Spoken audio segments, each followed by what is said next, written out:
Nice. I say we're in week 9. It says Monday, Wednesday, Friday, 181, week 9, class 1. So week 8 was spring break for us. And so with the way I'm counting it, we have 16 weeks. The 16th week is final exam week. I believe our exam is on Monday. It's in the syllabus, right? But that final exam week, you only go to one class that week for any class, right? So you only go on the day that you actually have your exam. We've got a special quiz happening. The last week of the semester, the 15th week, I review, but I've got a special quiz to give you that the school is doing an experimental assessment to see how well you can do on a particular set of problems. So we'll do that during that 15th week. You do have a Chapter 4 test, you do have a Chapter 5 test, you have a final exam. The final exam is like the greatest hits. I'm going to ask a question, probably one question from Chapter 2, 2 questions from Chapter 3, 3 questions, et cetera, right? So, and I'll review and all of that, so we don't have to think about that too much. Let's take a look at Chapter 4. And so what we're talking about are applications. And of course, you know what that means, right? When we start saying we're going to do applications of derivatives, what kind of problems are they? Your favorite type of problem, most likely. What's your favorite type of problem? Was that?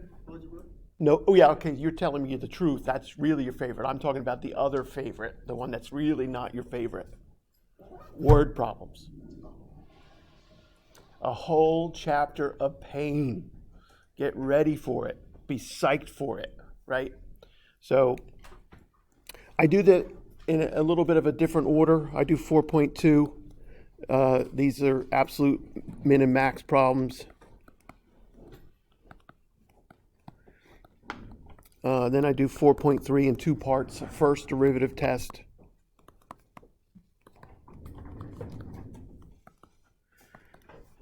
(4.3) second derivative test.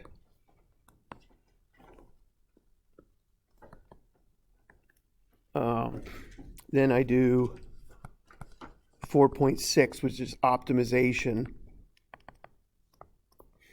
Like, let's say we made boxes for Amazon, our company made boxes for Amazon, right? Think about, what do I want to do? I want to minimize waste, right? I want to use as much of the cardboard as I can, right? And then maximize my profit. Minimize waste, maximize profit. That's optimization type of problems. And then 4.1, related rates. Just because it's kind of weird, I put it at the end. And that's it. 4.9 is, let me just, I'm trying to do this from memory here. Let me just open the book real quick.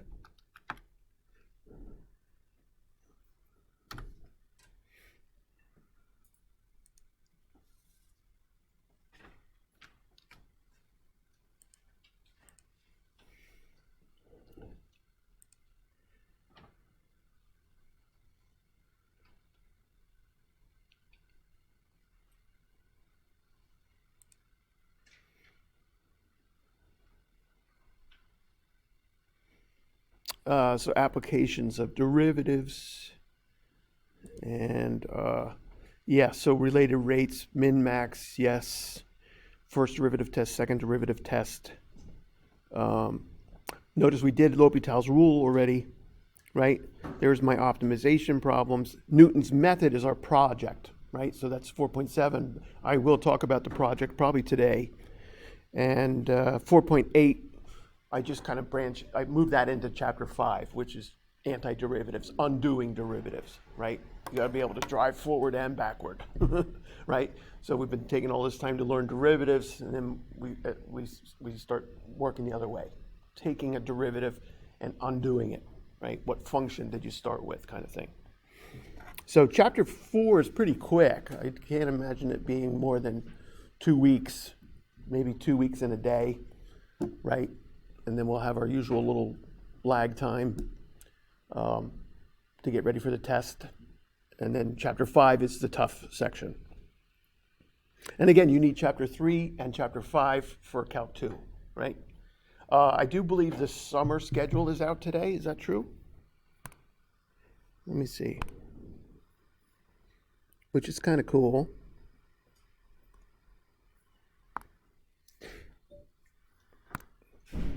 Yes, summer schedule is out, so you can see what's offered for summer 1 and summer 2, right? If you're going to do a math class like Calc 1 or Calc 2 in the summer, I really would say don't do anything else. It's 40 hours a week for 5 weeks. It's a lot of work, right? It's not more material. It's just crammed together in 5 weeks, right? So maybe part-time job and a summer math class, most likely just the summer math class. Of course, like I did, I always chipped away at other classes I had to get done in the summer. So if there was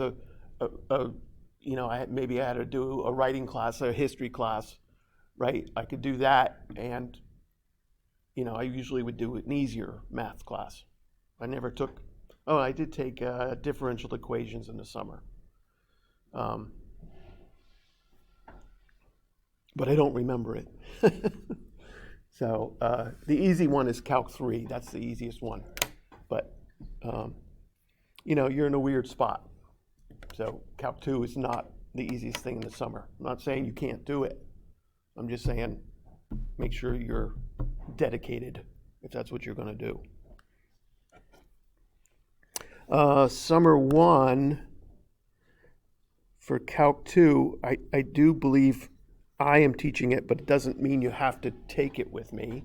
You have total freedom. I do think it's a good idea for you to try other teachers. And I really feel like I've been trying to get you ready for any teacher, right? I've been trying to teach you every single type of derivative. And I will teach you every single type of antiderivative, right? So that your Calc 2 will go smoothly. Kevin Johnson is very good. I think he's so summer 1, math 182. Oh, I think this is every campus. Yeah. No names are in there yet. Oh, there's one, John Byers. Oh, there's Kevin. Kevin Johnson, he's very good. That's a DL class. That basically means you're on your own. There's no lecture, right? You have to teach yourself everything, okay? Not for everybody, not for me. I'm too lazy. I don't want to sit there and read. I want to go to the lecture and listen to the teacher and write down the notes. That's how I learn, right? I'm a visual person. The way I learned guitar is I could watch my teacher play and then mimic. So for me, that's how I learn the best, by watching, not reading. So music, I could listen to music and play a song, but give me a piece of music, I couldn't play it. Just not that way. But Kevin's there. And look at it. It's 8 a.m. till 11:20, 4 days a week. It's nasty. It's a beast, right?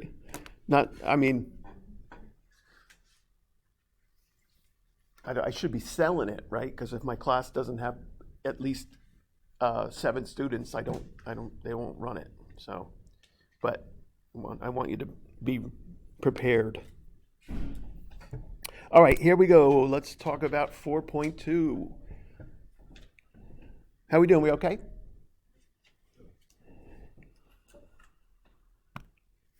So 4.2, it's going to be find derivatives, find critical values, right? And then find absolute min and max points on a curve, right? So we're talking about find f prime find the critical values.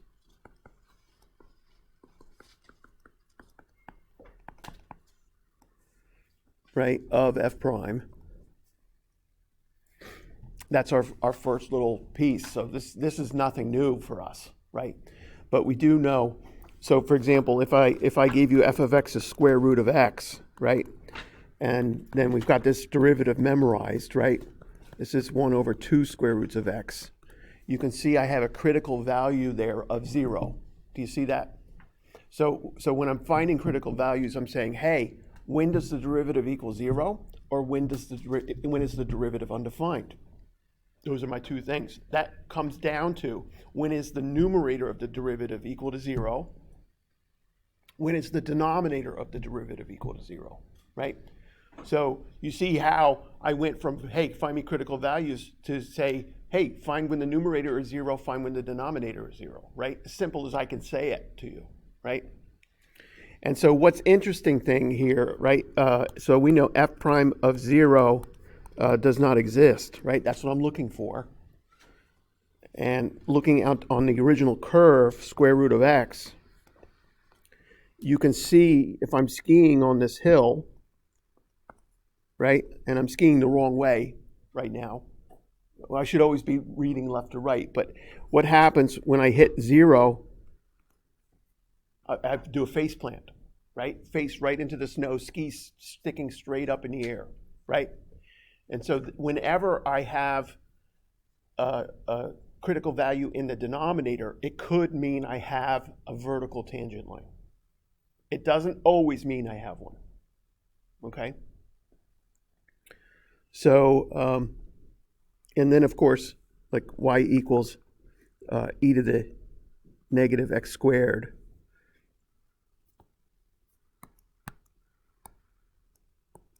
Right, we already saw that. So what's that derivative? Anybody see it right away?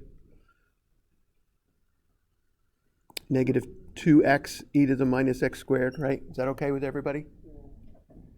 When does that equal 0? When x is 0. And so when I get a numerator equal to 0, I could have a horizontal tangent line, right? My slope is 0. My derivative is 0. So that's critical values. Those are simple. We're really not adding anything to this at all, because you've been solving for zeros since the first day you ever learned to factor, right? So when you did your Algebra 2 class, or when you did your pre-calc class, you had to find zeros, right? And so this is pretty simple stuff. Let's take a look at a problem.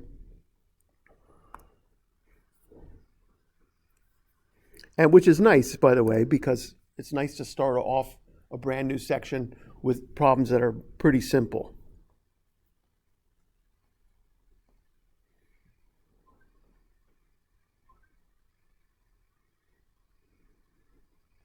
So here, find critical values, right?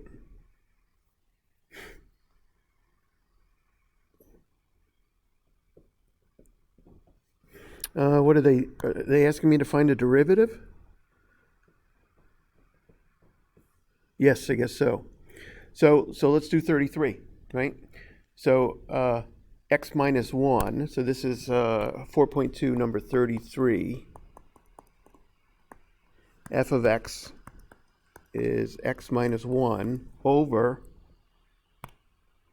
x squared minus x plus 1. So there's my function. I want to find the critical values of the derivative, right?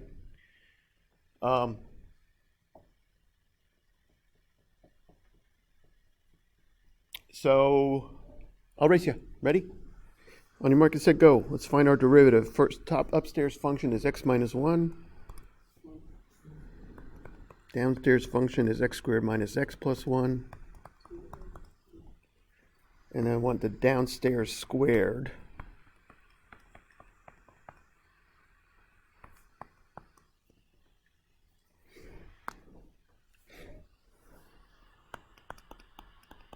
So when you do these, get me a nice looking derivative, always.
So there's my derivative. Anyone get there?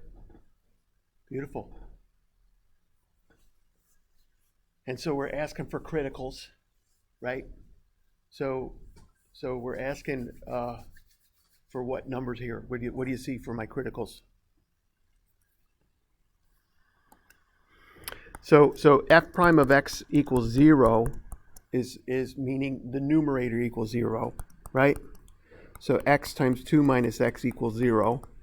So what is that? X equals 0 and x equals 2, right? So I could have a horizontal tangent line at x equals 0. I could have one at x equals 2. What about the downstairs? F prime of x does not exist. What does that mean? That means x squared minus x plus 1 quantity squared equals 0, right? That means what? X squared minus x plus 1 equals 0, right? Square root both sides, yeah? But I want to just check that and see if it actually can be 0 before I go try and do any factoring at this point, because I've been factoring so long and I'm so good at it. I don't have to anymore. I don't have to. I can just look at the graph and know, does it factor, right? So y equals x squared minus x plus 1. No, it doesn't factor. It doesn't hit the roots, right? You see it? I could have checked it with quadratic formula. I could have tried to factor it, but if I just graph it, I know it doesn't factor, right? You with me here? You understanding what I'm doing? So I can save myself a hell of a lot of time when I'm trying to factor, right? Now I should see this graph. I do want to see this graph because I'm already saying, what was it, x minus 1? Was that upstairs? Is that right? Divided by that whole thing, right? So you can see, can you see, I'm skiing on that. Do you see 2 times when my skis get parallel to the x-axis? Right at 0 and around 2. Right? You see it? There's the top of a hill right around 2. Yes? Yeah. So these critical values are going to help me find the low parts of the graph or the high parts of the graph, right? Or parts of the graph that are infinitely steep, right? From the criticals of the denominator, right? So you can see this is nothing new. This is not difficult at all, right? We already know how to do derivatives. Now I'm just saying, hey, find the criticals. And look at the graph and see what the criticals are giving you, right? And it's important that if I'm getting a critical from the first derivative, I get the actual point from the original function. So meaning we got a critical of 0, right? We got a critical of 0, right? But what would be the y value into that function there if I plugged in 0? Negative 1, do you see it? Yeah. And so there it is. There's the low point of the graph, right? Yeah, you see it? I'm doing it very informal right now, but it's going to become a little bit more formal. And then what if I put in 2? 2 comma what? Can anybody do that in their head? 4 minus 2 is 2 plus 1, 1/3. Is it 1/3? Nice. Woohoo! So there's the high point of the graph, right? And then you'll see, and now drive on that road for me, right? You're turning your wheel at all to start? You're turning your wheel to the right? That's concave down. You turn back to the left, concave up. Back to the right, concave down. Back to the left, concave up. So that's going to be criticals for the second derivative, right? So I said we're just doing criticals today and low points and high points, and then tomorrow we start first derivative test, second derivative test, etc. Nice. Let's do another.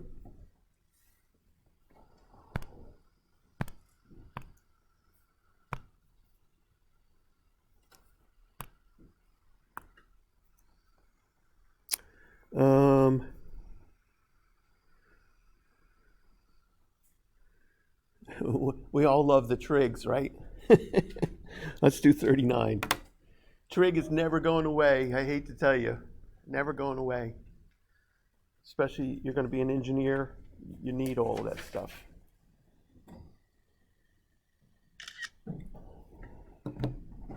So this is 4.2, number 39. Let's find the derivative. Let's find the critical values. And let's investigate what's happening on the curve at those critical values, right?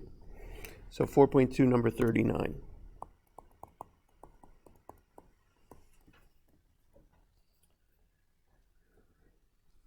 I've got y equals 2 cos of x plus sine squared of x. Some of you had trouble on this derivative on the test. I told you it was going to be on there. So y prime, derivative of cosine is what? Negative sine. So negative 2 sine x plus 2 times sine x now to the first power times the derivative of the inside is cos x. I do see an identity there, but because I have to find critical values, I want to try and factor. Just like in pre-calc class, when you have to solve trig equations, you had a couple of options. One is to try and factor. Two is maybe it's a quadratic. Another choice would be look for identities, right? But this one, I'm going to take out negative 2 sine x. And what do I have left? I have 1 minus cos x. Yes? Agreed? When you're factoring, you want to distribute back, right? If you're factoring, how do you, well, you could check it. You could graph the original function and your new function and make sure they match. That's the easiest way. Or you could distribute back. After you factor, distribute to double check it. So critical values are going to come from what? So there's no denominator here, just numerators, right? So y prime equals 0 is going to tell me that negative 2 sine x equals 0, or 1 minus cos x equals 0. You remember doing these in pre-cal? Yeah. So that means sine x equals 0, or cos x equals 1, right? So sine x equals 0 is going to happen at k pi, right? 0 pi, 1 pi, 2 pi, 3 pi, right? Yes, you with me there? And then cos x equal 1 happens at even pi, x equals 2k pi, right? 0, 2 pi, 4 pi, 6 pi, 8 pi. Yes, you with me? Yeah, you remember doing this in pre-cal? Where you had to find all those and then you would have to come up with a general formula for the solutions? Yep, plus 2k pi. You remember all of that crap? How much hell we put you through with all those solutions? So those are my criticals. So let me look at the graph and let's see what's happening at pi's, right? I should see something happening at every value of pi. Right? Minus 1 pi, minus 2 pi, minus 3 pi, 7 pi, whatever, etc. So original function 2 cos x plus sine squared x.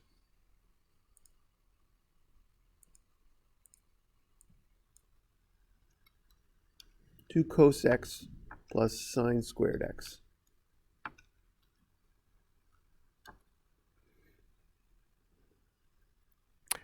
It's really nice using Desmos. Of course, on your calculator, you'll zoom trig, right? But if I go into the gearbox here, and I can decide that I want to step by pi, right?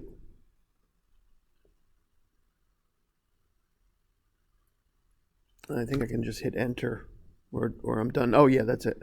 So you can see at 0 pi, I'm at the top of a hill. At pi, I'm at the bottom of a valley. At 2 pi, I'm on top of a hill again. Yes, you see what I'm saying? That's what these criticals are telling me, right? And if you think about that, if you're running your company and you've got this function that tells you how much money you're going to make, right? Depending on how much product you're making, well, you want to see where it's the best place to produce, right? What's the right amount of product to produce to maximize profit? That's the idea that we're talking about, right? Yeah, is that clicking it a little bit? Yeah. So there's usually a sweet spot when, let's say we're building iPhones, right? what happens if I build too few of them, right? Well, I'm not selling enough, right? What happens if I build too many of them? I have to buy more material, right? So both situations aren't good for my profit. So there's somewhere a sweet spot where it's the right amount of make, where you're selling and you're buying the parts and all of that, and you're still making money, right? That's what we're looking for. So it's one of the things calculus can do for us, help us find the best place for our manufacturing to exist. What's the right amount of product to build, right? Kind of thing. Nice.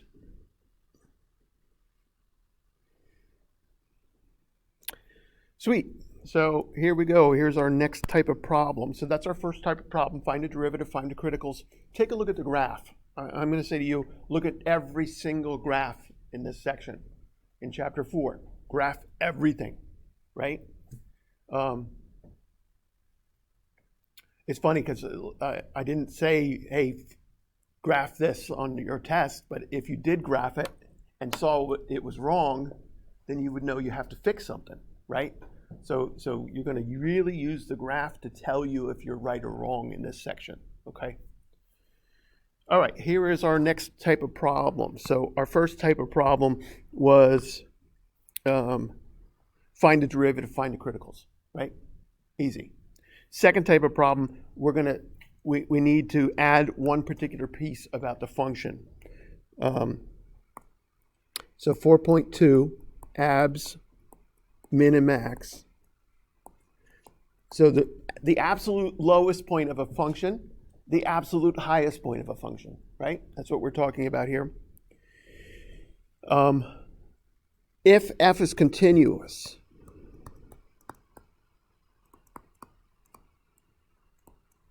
on a closed interval from a to b, then f must have an absolute min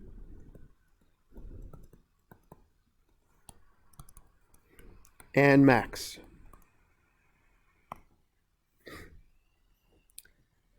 Absolute min or max. If it's continuous, okay? So if it's continuous, I would guarantee myself the lowest point on the curve, the highest point on the curve. It might be more than once, right? But I'll definitely have a lowest point and a highest point.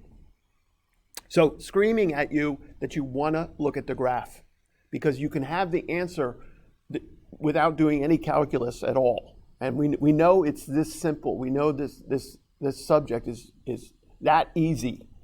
But of course the algebra is not, right? So, but it is very easy to see the high point on the curve, right? Note, f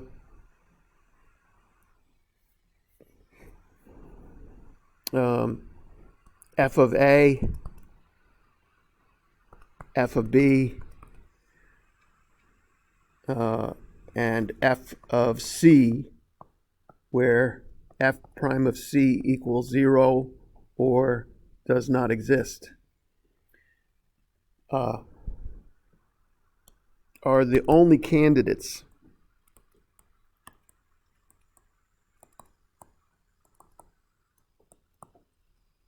for the max or min.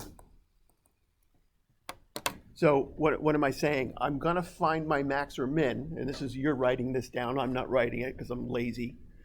I'm going to find my max or min either from the endpoints or from the critical values. Okay? So the absolute max or min will happen either at the endpoints or at the critical values, nowhere else.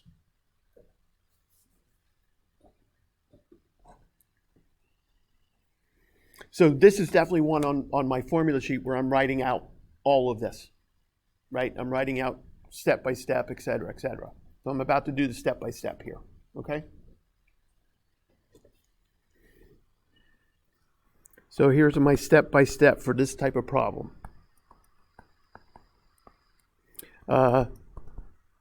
Find f of a, f of b. Oops. Find f prime and the criticals.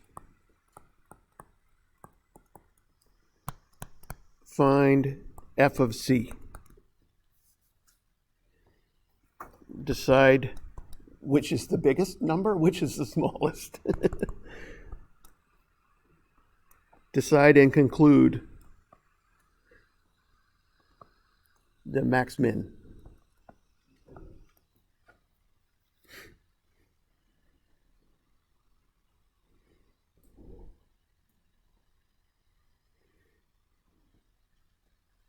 Yeah, okay, easy. No, nothing is difficult. Remembering what to do is difficult, right? That's why I'm giving you a formula sheet, even though my boss says I shouldn't, right? I'm like, well, I don't think you should have to memorize all of this stuff. It's just so much. And you got me on tape if you want to get me in trouble. Let's just take a look at the book here. So this is number I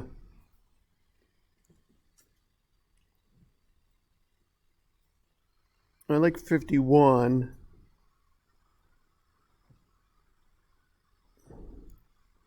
Oh, I like 60. 63, let's do 63. So we're trying to find the max value of x squared over e to the x on the interval from -1 to 3. And I'll do more than that. This is 63, 4.2 number 63. I'll find the absolute max and the absolute min. I'll find everything, okay? So continuous. Is this function continuous? Remember, I need it to be continuous.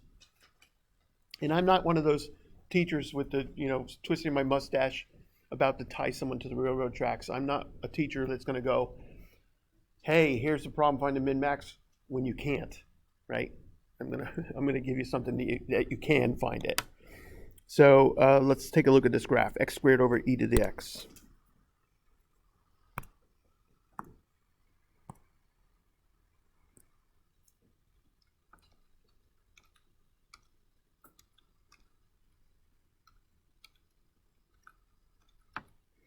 Sweet. Looks like 2 criticals, right?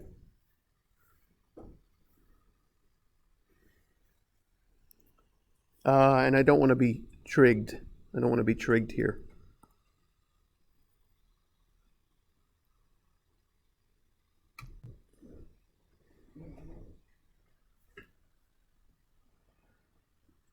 It looks an awful lot like the one I did earlier, right? 0 and 2, doesn't it? Nice. So we're using f of x. Oh, I forgot which number is this. Did anybody write it down? 4.2 number 63. Thank you. So I've got x squared over e to the x, right? On what was it? -1 to 3. Is that right? Good. And so this is where you probably want to use that piecewise function. I don't know how many of you have done that on the TI-82, 83, but you should be able to graph just part of the function. On Desmos, it's very easy. I use a curly bracket, -1 less than x less than 3. Whoops. So very easy, right? So you can see where my absolute max is. That's on the endpoint, right? Do you see it? Nice. So let's find f of -1. Remember I said find the height at the endpoints. So I've got a -1 squared over e to the -1. So that's just e. F of 3, I've got 9 over e cubed.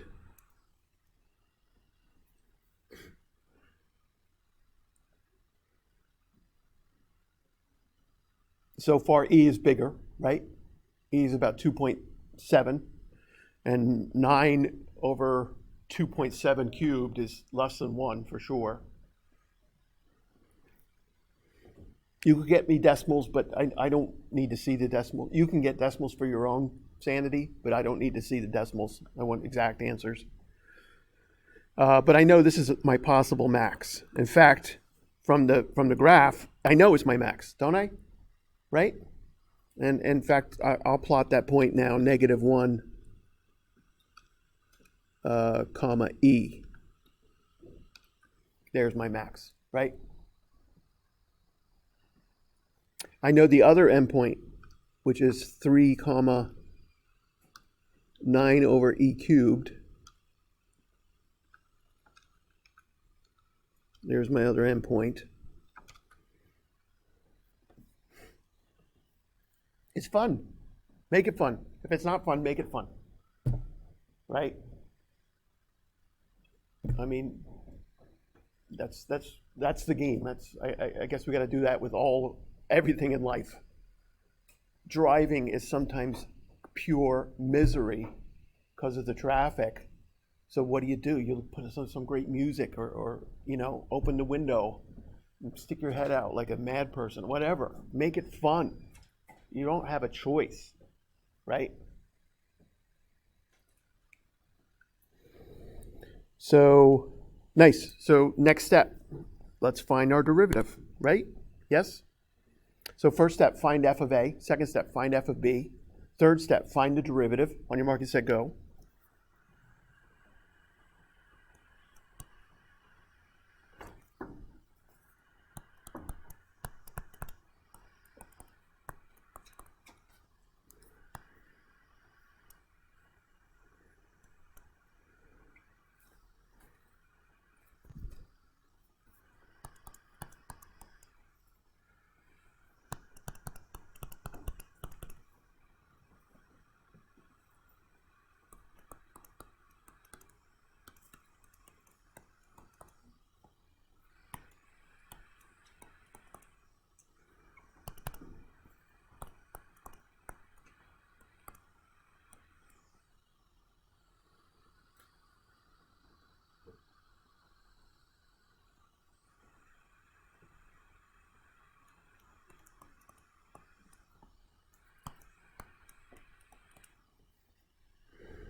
Anybody see? Can I do any more algebra there?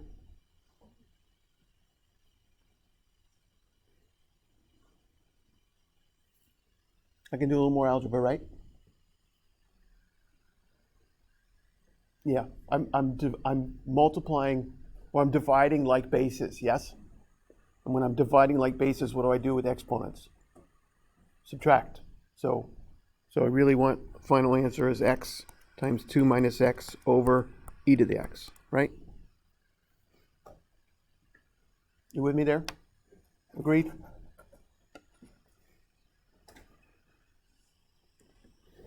So there it is. There's my derivative. I have two criticals. Do you see them?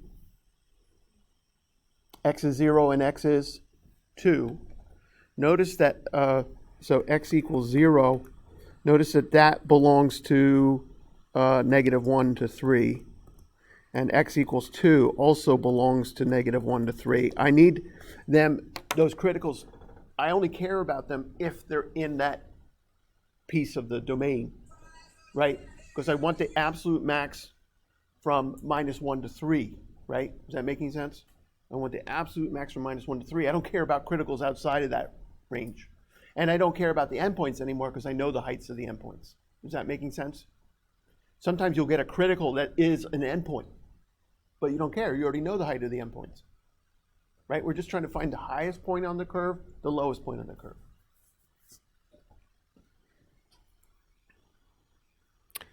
Nice. So what do I have to do? I have to find those values. So I need to find f of 0 now. I found a critical that's in my interval. I need to find that height. So what is that? That's 0 squared over e to the 0, so it's 0. and I need to find f of 2. F of 2 is 2 squared over e squared, so that's 4 over e squared.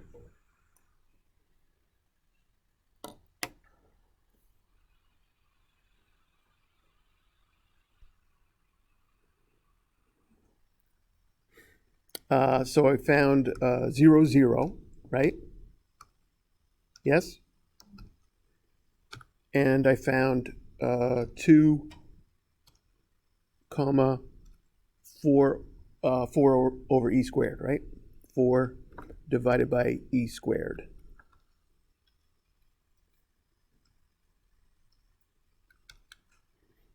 Nice. What's the highest point? The end point. What's the lowest point? 0, 0, where the critical was. Conclusion. The absolute max occurs at -1, comma, e. The max height is e, right? Remember the y values of the heights, right? And the abs min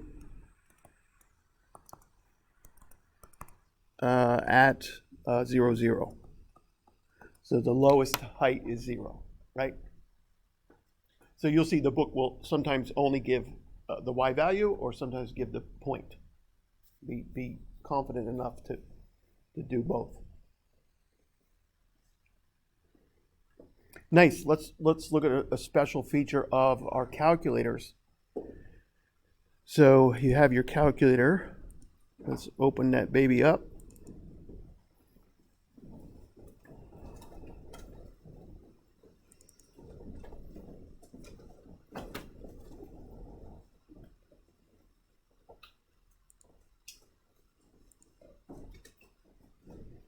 I want to put that curve in there. So that was x squared over e to the x, right?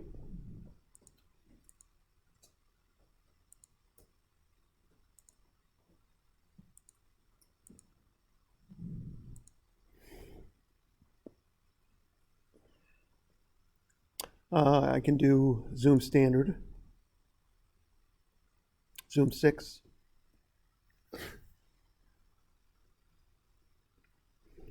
Any day, there it is. And I want to find what's called a local max, okay? So absolute max, obviously it's the highest point at any point, right? Local max just means the high point near you, right? Imagine climbing a mountain, right? You could get to the top of some peak, but not be at the highest point of the mountain. So we call that a local max. Around you, you're at the highest point, right? So I want to find that local max at 2. So what I do is I go second, calculate, and you see I've got options for a 0, a min, or a max, right? I want to find the maximum. Oops. I hit enter on maximum, and then I move left of where I think the local high point is, right? Does that make sense? So I'm left of it. Do you agree? We know it's at 2, right? So I'm left of it. I hit enter. Then I go to the right of it. So I start walking back down the hill again. I hit enter. And then it's saying, do you want me to guess? And you say yes. And there it is at 2, right? But you see how dumb the calculator is? 2.000000005. It's got a tiny little brain in it.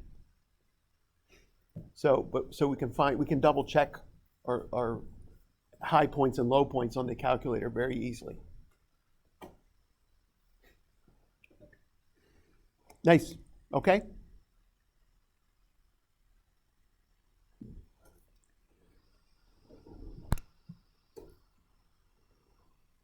Nice. I don't know if I have to do anything else. I do like a few of these problems.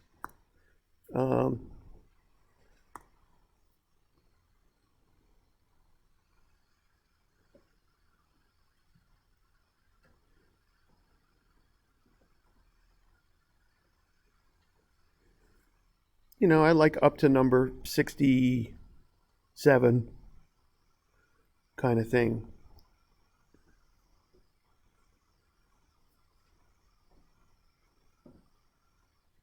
So your homework will come out of that part. I'll give it to you, but you certainly can start doing the odds, right? You can start practicing. Nice. Well, have a great day. I will see you Wednesday. Anybody taking the SAT Wednesday? Okay. So I'll see you all Wednesday. I'll stick around if you want to talk to me about anything. Yes. Brian, show me that test again, okay? Thanks. What's up? Which one was missing? Send me an email because I have to. I have a 7 on the homework. Yeah. You are, and it's easier for me to. I can copy and paste and tell you which problem number. Does that make sense? Yeah. Yeah. Nice.